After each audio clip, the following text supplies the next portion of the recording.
네, 잠깐만요. 네.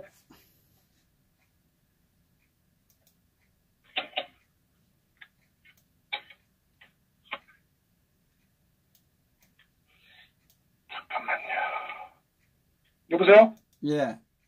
아, 네네. 예, 됐습니다. 예. 잠깐만요. 아, 가만히 있어. 이게 어디 간다. 아, 됐어. 이거 아닌데, 이 내용이 아닌데. 잠깐요. 잠깐, 어디 갔지? 예.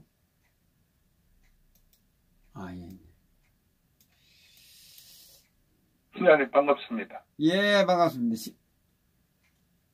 오늘은, 1부였는데, 2부로, 우리 그 바주 박사님이,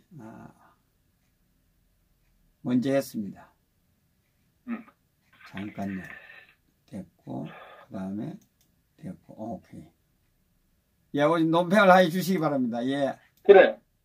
사실 현재 아시다시피 대한민국 총체적 위기고 문제 아닙니까? 예, 예. 그래서, 오늘 사실 매일매일 반복되는 얘기지만은, 정치 문제도 있고, 또 특히 경제 문제도 우리가 항상 빼놓을 수 없는, 그런 주제라고 생각하고요. 예. 특히 이제 경제 부분에 있어서는 이게 여러 가지 함축적으로 여러 가지 의미를 갖고 있는데, 특히 주식시장 같은 부분은 사실 지금까지는 주로 다루지 않았는데, 저는 그렇게 생각합니다. 이 경제라는 부분, 주가로 이게 나타난 거거든요. 예. 성적표가. 예.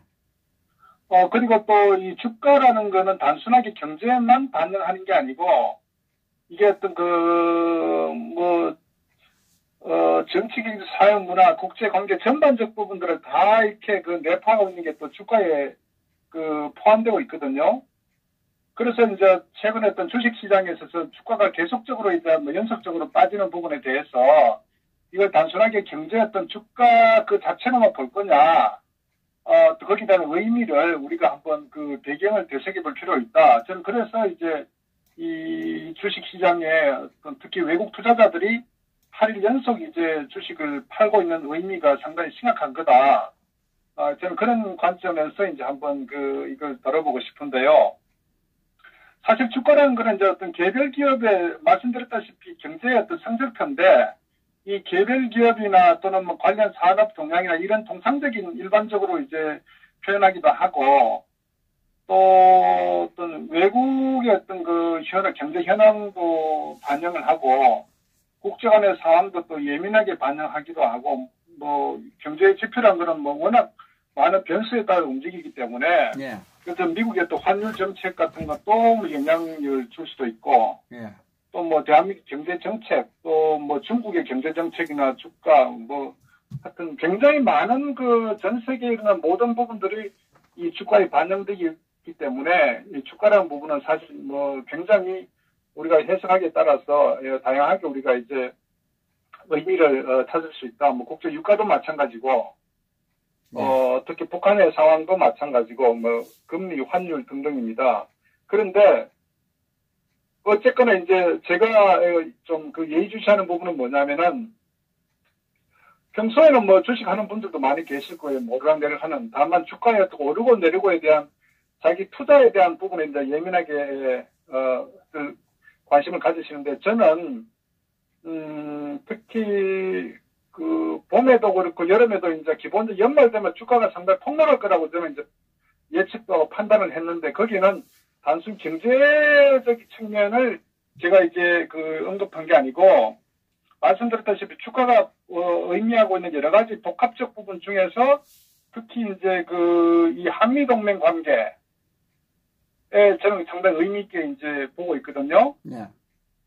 그래서 이제 왜 그러면 최근에 이 주가가 지속적으로 하락하고, 특히 주가 하락한 것도 기관 투자가자가 팔 수도 있고, 또 개미 투자자들이 팔 수도 있고, 또 외국 투자자들이 살 수도 있고 팔 수도 있고, 다양한 어떤 내부적인 변화가 일어나는데, 최근에 유독히 이제 외국 투자자들이 지속적으로 계속 팔고 있고, 금년에 누적 순매도, 외국 투자자들이 순수하게 이제 뭐 사고파고 다 더하고 빼고 해가지고, 매도 한 게 5조가 아마 넘었다 그래요.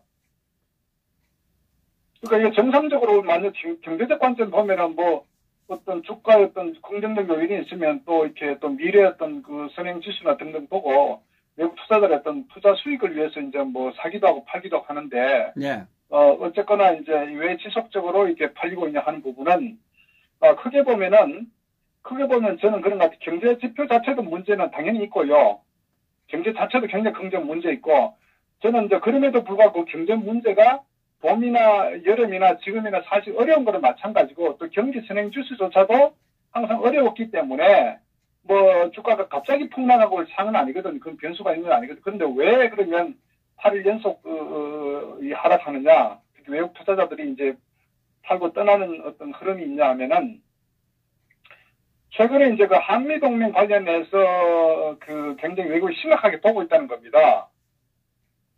그러니까 이 남북 간의 관계에 있어서 결국 이제 미국이 대북 압박 정책을 추진해 오고 있는 상황에서 한국이 철저하게 한미 공조를 통해서 어떤 경제 해법을 찾는다거나 또 경제 정책을 통해서 뭔가를 대한민국 경제의 어떤 그 앞으로 미래에 대한 여러 가지 정책을 좀 제대로 한다 그러면은 그래도 뭐 외국 투자자들 봤을 때 좀 건실하게 볼 수도 있겠죠. 그러나 말씀드렸다시피 그 9월달 특히 이제 9.19 평양에서 이제 문재인하고 김정은하고 어떤 그 일종의 평화쇼, 예. 저들의 평화쇼를 통해서 그 부분들이 이제 어떤 그 한반도 비핵화에 긍정적 작용을 하는 게 아니고 미국의 어떤 이 비핵화 정책에 반하는 그런 행동을 보임으로써 계속적으로 경고를 하고 미국 언론에서 보는 게 이제 한미 동맹의 상당히 위기 상황이다. 결국 이제 이 문재인 주사파 정권이 미국의 입장에서 북한의 비핵화를 지지하는 것도 지원하는 형태가 아니고 북한 철저한 평양의 어떤 대변인격으로 어떻게 하면은 북한을 이롭게 하고 오히려 비핵화의 그 걸림돌이 되는 오히려 북한보다도 아마 주사파 정권이 오히려 비핵화에 걸림돌이 된다는 인식이 현실적으로 이제 그 작동하기 때문에 결국 이제 그 최근에 국무성에서도 인권에 대한 문제까지도 거론하고 특히 지난 유럽에 이 문재인 아세안 정상회장 그 참석했을 때 결국 어떤 그 굉장히 우려스러운 미국에서 정말 굉장히 분노할 만한 그런 외교적 행태를 보였다는 거죠.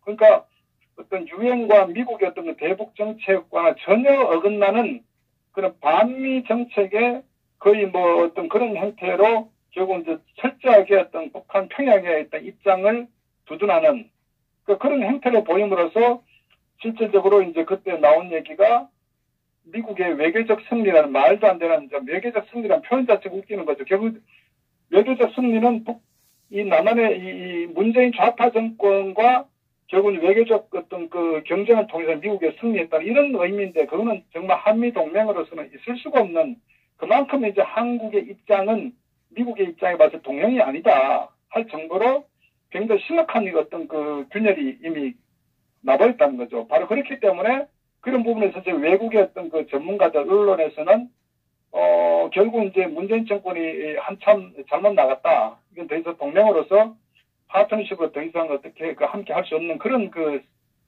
대상이라고 판단을 했다는 거죠. 그렇기 때문에 자 그렇다면은 미국이 한국 남북 한미 간의 동맹이 이제 깨지는 상태에서 결국 미국이 취할 수 있는 보복이 뭐냐? 사실은 한국은 가장 그 취약한 부분이 경제 문제거든요. 한국이 결국 이제 대외 무역을 통해서 대한민국의 어떤 그 수익이나 뭐 국부나 어쨌거나 모든 게 이루어지기 때문에 이 무역 부분에 있어서 미국이 아마 브레이크를 걸어버리면은 한국은 그냥 주저앉는단 말이에요. 그러니까 사실 미국은 한국에 손대는 건 간단하죠. 그래서 이제 그런 부분들이 결국은 지난 1년 반 동안 이 문재인 좌파 정권이 어떤 정말 그 미국을 속이고 정말 뭐 아시다시피 지난 그 연초에 결국 이제 김정은하고 트럼프하고 뭐 거의 극한 상황으로 치달을 때 뭐 내 책상에 핵 버튼이 있니 없는 뭐 이런 얘기 하면서 나는 더 큰 거 있다고 이런 상황까지 가다가 결국 이제 문재인 좌파 정권이 임종석 어떤 그 주사파들도 마찬가지 그 한 통속이 돼가지고 결국 이제 그 위기 상황이 닥치니까 결국 이제 미국을 안심시키기 위해서 결국 이제 북한과 어떤 내통을 해가지고 어떤 이런 미국의 어떤 눈과 귀를 가려 속이려고 하는 뭐 이런 뭐 과정이 좀 이루어왔지 않습니까? 그것이 결국은 이 평창 올림픽이고 그 이후에 또 이 한미 군사 훈련하는 부분도 3월달인 것도 연기시켜버리고 또 거기도 이제 연기되려고 하는데 4월 27일 날 알박기로 또 급작스럽게 이 판문점에서 평화쇼라는 또 알박기 한 거 아닙니까? 결국 이런 것들이 그렇게 하고 또 이제 워싱턴에다가 이게 평양 대북 특사 정용하고 서훈 여들이 가가지고 결국 이제 북한은 비핵화할 의지가 있다는 식으로 또 미국의 어떤 그런 미국에게 속이는 그런 형태로 보여왔고 결국은 이렇게 쭉 진행되어 오면서 결국은 이제 9월 10월까지 온 결과적으로 뭐냐? 결국은 저들이 북한의 김정은이는 1년 이내에 비핵화하겠다는 의지가 있다. 이렇게 하고 또 미국에다 북한 김정은 만나봐라. 만나면 좋은 일이 있지 않겠냐. 이런 식으로 계속적으로 설득해요. 그리고 이제 사기적 입장에 보면은 그러니까 이제 미국 입장에서도 뭐 여러 가지 내부 정치적 일정도 있고 하니까 어쨌거나 뭐 그런 과정을 통해서 결국은 이제 지나왔는데 결국 지나보니까 결국은 그 비핵화에 대한 거는 이루어진 건 아무것도 없잖아요. 한 게 뭐가 있습니까? 아무것도 오히려 한미 군사훈련만 중단됐지 않습니까? 그러니까 결국은 이 남한의 문재인 주사파 정권은 결국은 이 실질적으로 북한의 김정은의 편을 써가지고 미국을 속이고 기만하는 것밖에 안 되는 거예요. 그러니까 그 실체가 이제 드러났기 때문에 미국에서는 이제 극기야 그것까지는 좋다 이거죠. 그런데 결국 이제 해외 무대 유럽에서 왔던 그런 미국의 우방들 맹방들에게까지 가서 결국 미국에 반하는 그런 행동을 취함으로써 결국은 돌아오지 못할 다리를 건넜다. 이거거든요. 그러니까 그런 부분에서 이제 최근에 10월달 접어들면서 미국 언론, 국무성, 백악관, 전 어떤 미국의 어떤 그 행정분야에서 결국 이제 이 문재인 정권에 손을 봐야 된다. 이런 부분들이 이제 조야에 많이 나오거든요. 그 예 중에 하나가 그 전 국무부 그 정책기획실장이라는 핵심이거든요. 국무부에서. 정책기획실장이 그 미첼 리스라는 사람이 만약에 대북제재를 계속적으로 풀다고 한다면은 대북제재를 풀면은 한국 경제에 극히 해로울 것이다. 아주 익스트림이 아주 뭐 한풀하다는 그러니까 한국 경제 극히 해롭다는 표현을 했단 말이에요. 그럼 미국의 정책기획실장이라는 사람이 한국 경제가 극히 해로울 거다. 다시 말하면은 미국에서 봤을 때 한국을 그 컨트롤하기는 간단한 거예요. 경제에 대한 문제만 압박을 가하면 한국 그냥 주저앉아 버린다고요. 그러니까 미국은 한국의 아킬레스건은 너무나 잘 알고 있고 특히 이런 부분들은 미국 조화의 또 어떤 정책에 관계했던 사람들이 이제 하나의 경고로 계속 날리고 지난번에 그 재무부에서 실제 시중은행에 대한 것도 이례적인 거 아닙니까? 결국은 무슨 얘기냐? 미국은 만약에 너희들이 지속적으로 미국과 같은 코드를 맞추지 않고 평양의 입장에서 지속적으로 반미적 행위를 한다. 특히 유엔의 어떤 전 세계 서방 국가의 어떤 그 대북 비핵화 정책, 압박 정책에 반하는 그런 행위를 할 경우에는 가만두지 않겠다 하는 여러 가지 그 시그널들이 다양한 형태로 지금 계속 오고 있거든요. 그러니까 그 얘기는 결국은 미국이라는 나라도 우리가 알다시피 어느 날 갑자기 그런 게 아니라 정말 참고 누적되고 모든 근거를 가지고 도저히 안 되겠다고 판단했을 때 이제 돌아서면 미국은 굉장히 아주 엄한 나라입니다. 원칙을 지키는 나라이기 때문에. 그래서 그 상황이 어쨌거나 이제 결국은 그 3, 4분기 9월, 10월 이렇게 접어들면서 지금 현실화되고 있고 저는 그 연장선상에서 결국 이제 외국의 금융계, 말씀드렸다시피 이제 한국 경제에 손을 보는 부분인데 그건 이제 어떻게 보면 직접적으로는 미국 정부에서는 세컨더리 보이콧을 완전히 그 시행을 해서 완전히 주저앉히는 방법 하나 있고 간접적으로는 미국의 금융 자본들 어떤 유태계 자본도 있고 이 금융 자본들이 결국 한국의 주식 시장에 이 투자하고 있는 이 자본들을 이제 그 앞으로 한미 동맹 균열과 앞으로 한국 미래의 어떤 그 불안감 조성 이런 분위기를 조성시켜가지고 결국 이제 자본이 빠져나가는 뭐 이런 형태가 결국은 지금 시행되고 있다. 저는 이렇게 봅니다. 그 연장 그렇기 때문에 결국은 우리가 이제 통상적 외국 투자자들이 하루 연속적으로 빠져나가는 거는 그러한 배경 관점에서 바라봐야 된다. 이걸 단순하게 주가가 오르고 내리고 이런 관점으로 보면 안 된다는 거죠. 저는 현재 시점은. 그래서 현재 이 셀코리아라는 부분이 상당히 그 시사하는 바 크다. 저는 이제 이렇게 말씀을 드리는 겁니다. 그리고 참고로 주식시장 이 규모를 보면요. 왜 얼마나 한국이 취약하냐면은 현재 우리나라 그 총 주식 한 2,000조 정도 돼 규모가 상당히 크죠. 2,000조 같으면. 거기에 이제 코스피가 뭐 한 1,700조 정도, 코스닥이 한 300조, 총 전체적인 어떤 그 주식시장 규모 한 2,000조 되는데 그 중에 그 대부분 미국 자본이죠. 외국 자본이 한 600조, 630조 정도 돼요. 그러니까 약 한 32, 3%가 이 달러로 이미 채워져 있다는 얘기입니다. 630조. 6천억 달러가 좀 더, 6천억 불이 좀 더 넘어요. 자, 그러면 이제 어떤 일부 경제 전문가 그런 얘기를 합니다. 한국 현재 그 외환 보유고가 약 4천억 불에 육박하고 있다. 그래서 상당히 펀더멘털이 상당히 튼튼하다 이런 얘기를 하는데 천만에 왜? 사실 이제 외국 자본이 주식시장에 그 6천억 불이 있는데 우리가 보유하고 있는 4천억 불 아닙니까? 물론 뭐 단기 외채, 장기 외채도 있겠지만 그러나 이 경제는 심리적인 부분이고 직접적으로 이제 미국에서 이렇게 셀코리아로 주식이 계속 빠져나간다고 하면은 그 부분에 있어서 이제 그게 동요를 하게 된단 말이에요. 지금 미국 외 전 세계에서 봤을 때. 뿐만 아니라 거기다가 미국이 만약에 어떤 이 주사파 정권이 앞으로 이제 11월 초, 여기들 이제 그 남북 철도 한번 실패했잖아. 미국에서 노했기 때문에. 그런데 아마 또 다른 방법으로 또 아마 꼼수를 쓸 거라고요. 얘들은 계속적으로. 그러니까 지금 최근에 또 어저께 그 미국이 환적했던 그러니까 어떤 저 중국해 쪽에 이 남쪽에서 이렇게 그 북한 선박으로 의심되는 거기 어떤 또 환적했던 그 위성에서 또 이제 발표를 했지 않습니까? 계속 이런 걸 계속 떨어뜨리거든요. 결국은 경고 메시지가 계속 나오는데 그럼에도 불구하고 계속적으로 속이고 숨기고 뭔가 북한에 퍼주기식으로 계속 한다고 했을 때 결국은 이제 이 상황이 점점 심각해진다. 저는 그렇게 보고 있기 때문에 안 그래도 대한민국 경제가 지금 너무너무 어려운 상황인데 이런 그 경제 외적인 상황으로 인해서 한국의 주식시장 경제가 더 빠른 시기 내에 폭망한다. 이게 지금 현재 우리가 경고로 받아들여야 된다는 겁니다. 맞습니다. 예. 지금 그 결국은 안보가 영향을 미치고 있다는 거 아니겠습니까? 그죠? 그렇죠. 이제 경제가, 어떤 동맹과 어떤 이 정치가 이제 경제에 영향을 지금 주는 상황이 왔다 이겁니다. 제가 드린 말씀만. 이게 뭐냐, 우리가 우려하던. 그러니까, 경제는 경제 그 자체로 봐야 되는데, 아무리 기업가들이 열심히 하고, 아무리 대한민국 경제 정책을, 바로 쓰더라도, 결국은 이제 국제 간의 관계에 있어서 특히 한미 동맹의 균열과 어떤 반미적 행태를 보일 때 한국의 경제는 한순간에 무너질 수 있다 하는 것을 이 국제 관계에서 너무나 인식해야 되는데 이 작자들은, 이 주사파 정권들은 정말 제가 좀 극단 표현 대가리에 똥밖에 안 들었다. 정말 얘들은 세상이 지금 무너지고 있는데 그 상황을 인지를 못하고 있다는 거예요.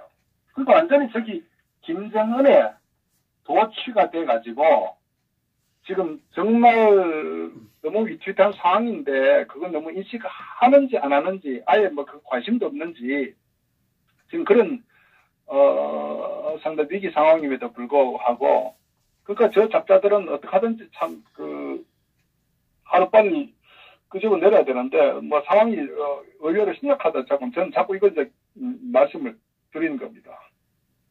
맞습니다. 네. 지금, 사실 이제, 뭐라고 해야 되나, 뭐, 정권이 교체되면 다행히 뭐 되는데, 경제는 한번 삐끄덕하고, 특히 동맹이, 한미 관계에 있어서 미국에도 눈밖에 벗어나면은, 중국 보십시오. 중국 같은 미국이 중국을 어떻게 길들이고 있습니까? 작살내버리잖아요, 지금. 중국이, 현재 내년도 경제 성장률 6.5% 이하로 보고 있거든. 중국은 한 8%씩 성장을 해야 돼요. 정상적인 규모에 지금. 안 그러면은 중국은 완전 부도납니다. 그러면 현재 지금 미국이라는 나라가 말씀드렸다시피 마음먹으면 뭐든지 할 수 있는 나라가 미국입니다. 미국은 한 나라의 정권을 교체할 수도 있고요. 분해할 수도 있고 새로운 정권을 세울 수 있는 나라가 미국입니다. 그때 국제관계에서 힘이 작동하기 때문에 미국의 힘은 정치적, 군사적, 경제적으로 압도적인 힘을 갖고 있기 때문에 전 세계 어느 나라의 어떤 지도자도 바꿀 수 있는 힘을 가지고 있습니다. 다만 명분과 그 어떤 여러 가지 상황, 환경이 좀 조성돼야 되는데 그 정도로 미국이라는 나라는 세계 초강대국의 지위를 가지고 있거든요. 그렇다면은 대한민국은 설사 막말로 미국이 공산주의 국가라 하더라도 미국이 초인류 강국 같은 우리 그쪽 붙어야 되는 거예요. 왜? 우리는 힘 있는 국가하고 함께해야 살아남는 그 지정학적 구조를 가지고 있다고요.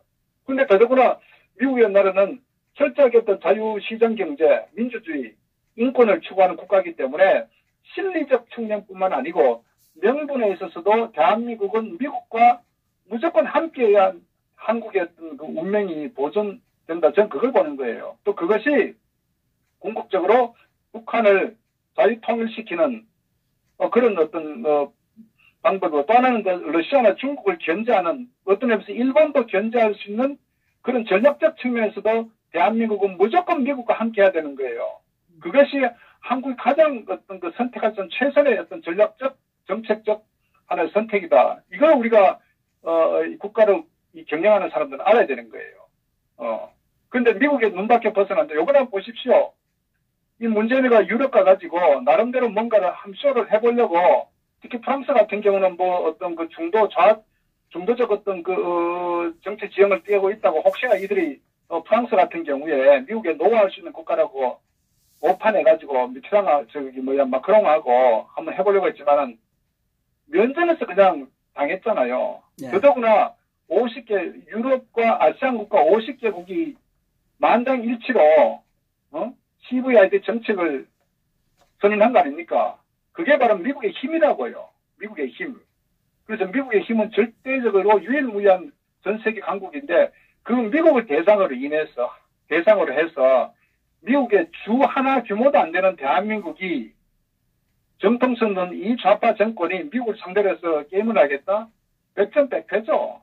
그렇기 때문에 어리석다는 거예요. 결국은 그로 인해서 고통을 받는 대상은 대한민국의 기업과 국민이라는 얘기입니다. 그러니까 결국 이제 이게 시작됐기 때문에 제가 볼 때는 그 미국은 굉장히 지금보다 예의주시하고 있습니다. 매일매일 이것을 그 위성을 통해서 보고 또 미국의 한 축은 또 이렇게 그 일본하고 군사 훈련을 강화하고 있잖아요.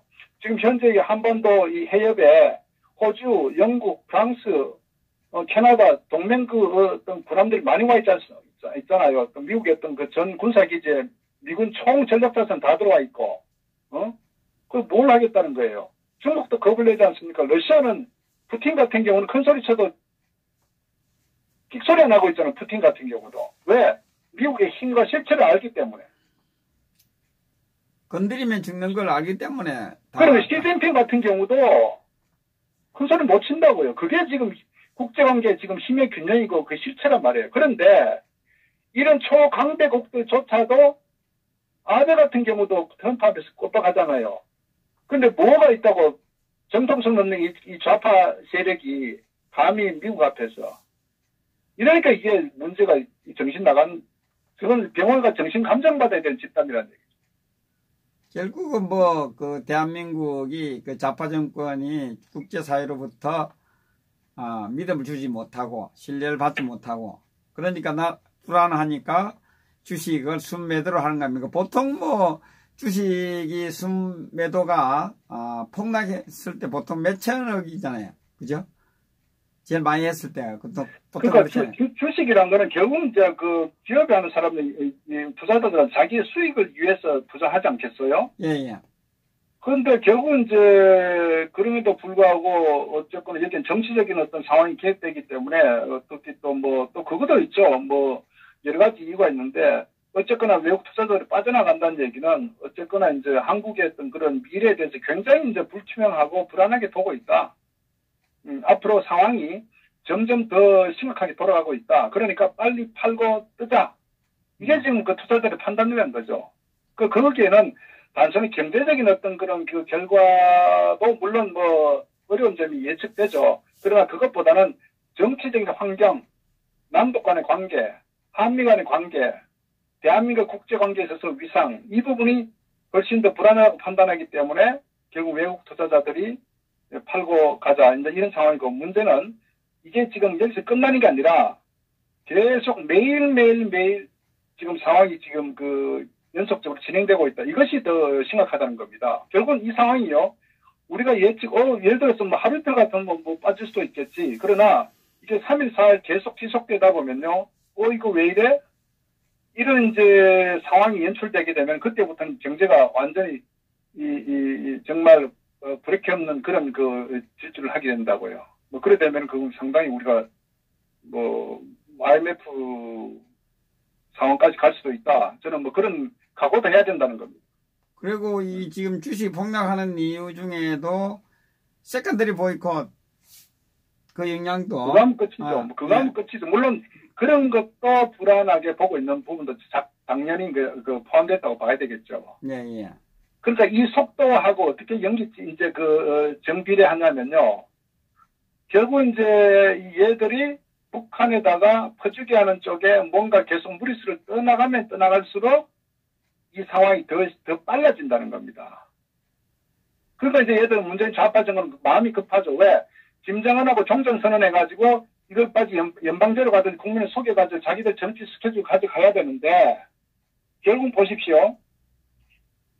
그 평양선언에 대해서 셀프 비준한 거 아닙니까? 예. 물론 그게 헌법적 법률적으로 문제가 많지만 그건 다 차트하고 받아. 그리고 왜 이들이 이렇게 무리수를 뜨면서 셀프 비준하기까지 하느냐.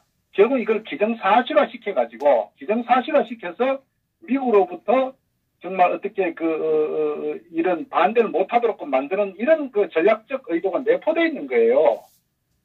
그러니까 결국은 이들 그만큼 다급하다는 얘기입니다. 다급하다는 왜? 빨리 끝장내지 않으면 저희들이 몰리기 때문에. 그래서 시한과의 싸움에서 계속 무리수를 뜨는 거예요. 그러니까 이 무리수를 뜨면 또 북한의 김정은이는 계속적으로 압박을 가잖아. 야, 빨리 끝내. 계속적으로 밀어붙인다.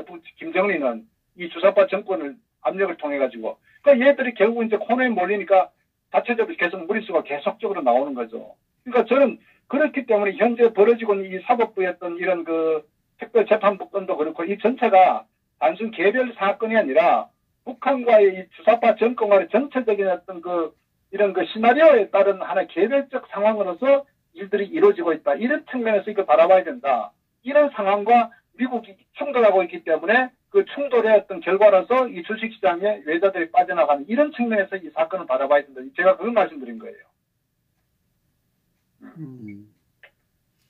예, 알겠습니다. 수고하셨습니다. 다음에는 네. 중국하고 일본 관련돼서 네. 논평을 우리 시청자님이 댓글에 올라왔습니다. 네, 제가 한번 준비를 예. 해보죠. 뭐 그것도 중요한 부분이죠. 국제관계는 너무너무 중요하기 때문에 예. 알겠습니다. 예, 수고하셨습니다. 네. 자, 우리 김동수 박사님. 아마 국민연금이라든지 개박살 나고 있겠죠. 손실로. 국민연금을 못 받는다. 가면 갈수록 줄어든다는 말이 설득력이 있습니다. 지금 주식시장을 보면. 자, 박사님 박수 부탁드립니다. 자, 저는 잠깐 볼일 보고 오겠습니다.